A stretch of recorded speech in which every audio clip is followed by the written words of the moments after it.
everyone to our Wellbeing chat today. I've got with me the lovely Kaylee Bray. Kaylee is an experienced corporate well-being coach, specialist, also an author, currently writing on her second book, and she has a ton of practical experience under her belt, a lot of practical advice for us, and on top of it, she's always just a delight to talk to, always so positive. Kaylee's goal is to help people feel good and work better, with a particular focus on preventing burnout, so giving people the skills and techniques to prevent burnout.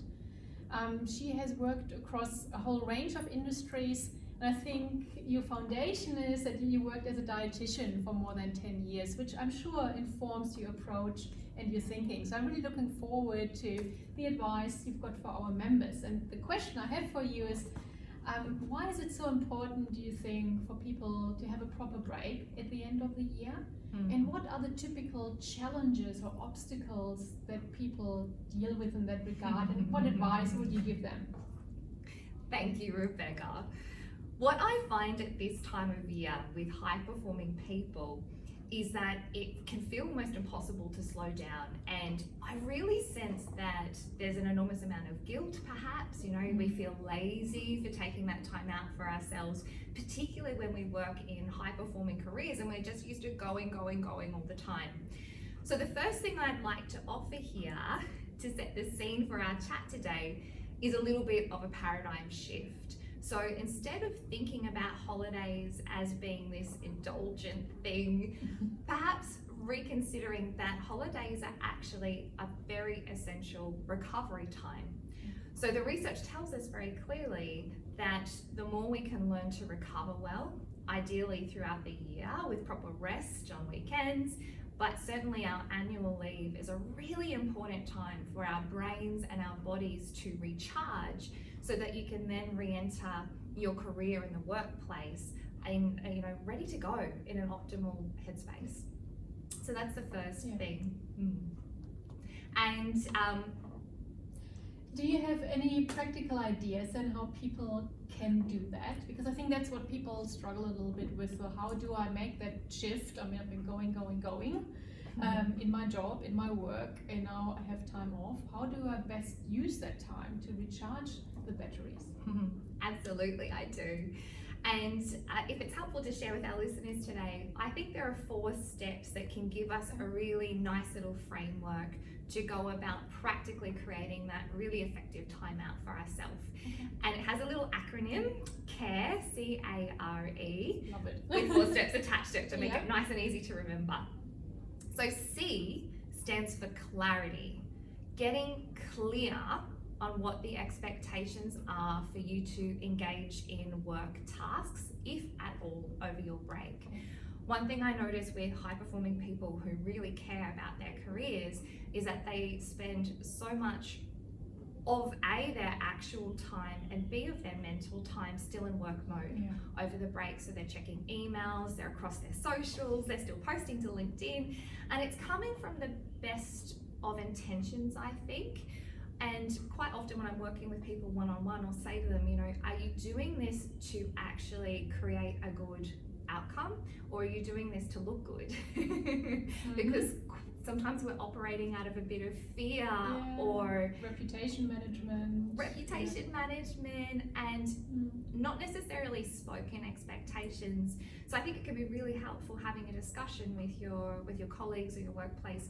What am I actually expected to do over my break? And it may be that you do need to check your email twice a day, but if not, then it's great to have that time away from your inbox to mentally recharge. Absolutely. Get that disconnect from your usual workload. That recovery. So the second step, A, stands for ask for support. We need to enroll other people into our well-being goals. And it might be helpful if I just share a really little simple example from my personal life so people get a sense of how this can look like. Coming into December, which is such a busy time in the workplace and in our personal lives for so many of us, I really get clear on where I want to be spending my time. And it's funny because before we went live today, we were chatting about the difference between introverts and extroverts. And as an introvert, I know that I really need to protect my energy by not saying yes to too much at this time of year. Yeah. And so I ask for support from my partner around this by having a conversation with him in the lead up to Christmas. What are the social occasions that is important for you to have me along with? And what can I have permission to say no to? Yeah. So that's just one example. You know, our lives don't operate in isolation, and if we can get that onboarding support from the people around us, it makes it so much easier.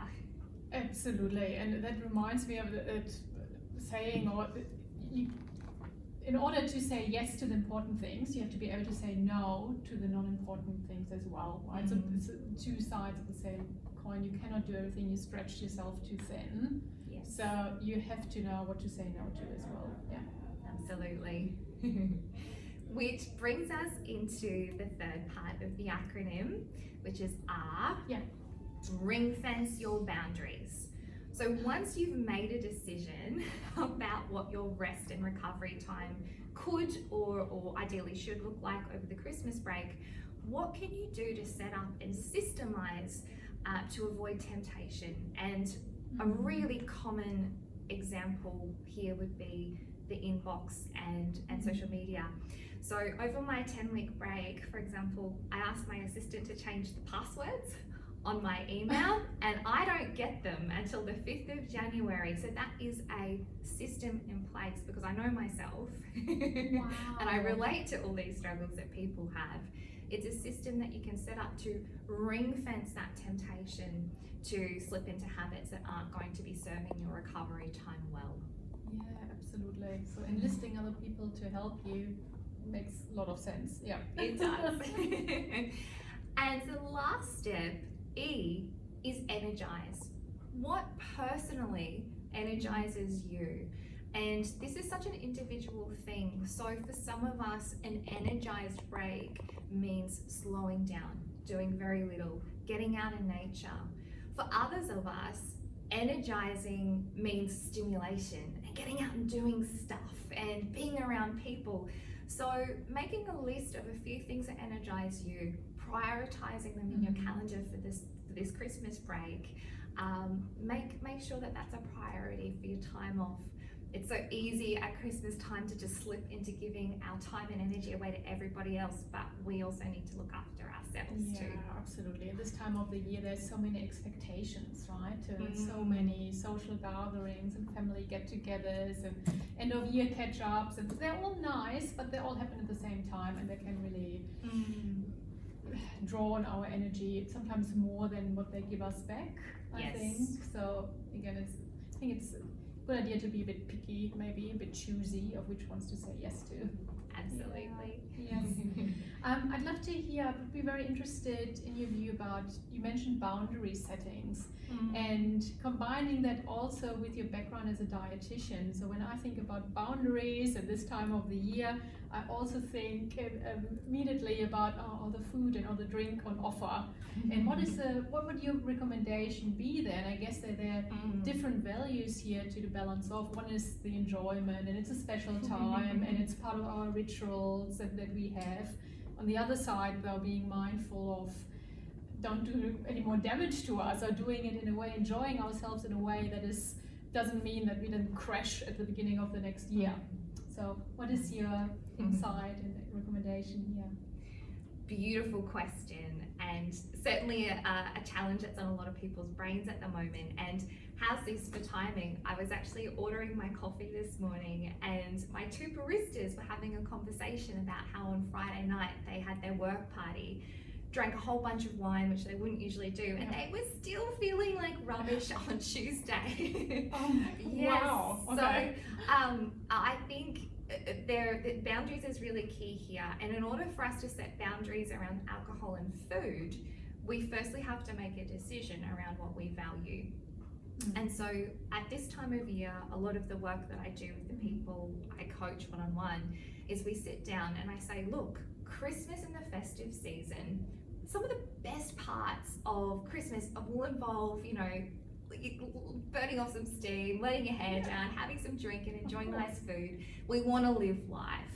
And so I'll ask them, what are the occasions where you are going to let those boundaries loose and just enjoy yourself without guilt? Yep. However, that being said, what are the eating and drinking occasions where that isn't within your values and it's not going to actually make you feel good? Because in Australia there's such a drinking culture here, and we're not necessarily always cognizant of how much of a significant impact it can have for literally days, even beyond that initial hangover.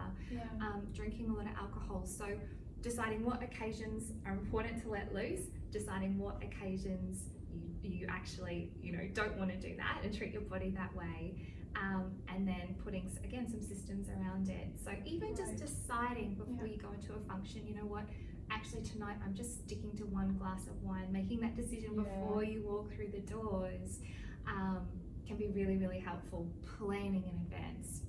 Fantastic. So boundaries, values, priorities, becoming aware of them and then acting accordingly. Yeah, yes, absolutely. Fantastic. Okay. Well, thank you so much, Kaylee. I think that has been super helpful. Maybe just quickly again, to the CARE model, you just want to go through it quickly again. What does it stand for again? C was for clarity. Clarity. A is for ask for support. Yep.